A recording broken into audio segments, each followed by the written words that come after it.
在刚才是看到2场比赛受到了疫情影响，至于白袜队在今天也传出另一波危机。总教练 Rick Renteria 他早上睡醒之后呢，出现咳嗽跟鼻塞，已经被紧急隔离。Renteria 当然也是接受了筛检，现在呢还在等待结果。明天白袜要跟印第安人进行1日2战，台湾好手张育成很有机会先发，而民视无线台也会带来现场直播。 Encarnacion. And the 0-2 pitch is on the outside corner, strike 3 called. 芝加哥白袜结束在主场跟明尼苏达双城的3连战后，前往克里夫兰出赛，但总教练 Rick Renteria 却传出身体不舒服，被紧急隔离。根据芝加哥媒体报道，白袜总教练 Renteria 美国时间星期一睡醒后，出现轻微咳嗽跟鼻塞。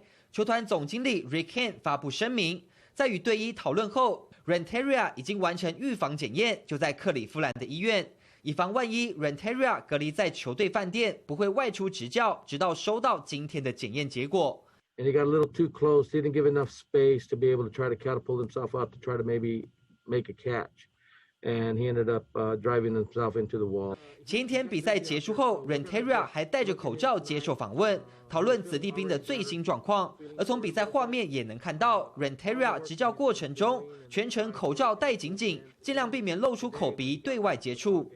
星期二大联盟有2场比赛因为疫情延后，白袜跟印第安人的球赛同样也没打，但是因为下雨，隔天会进行双重赛。周3早上7点钟，民视无线台将会带来现场直播，白袜对决印第安人，台湾好手张育成有机会先发。另外，如果林子伟有出赛，我们也会一起掌握最新战况。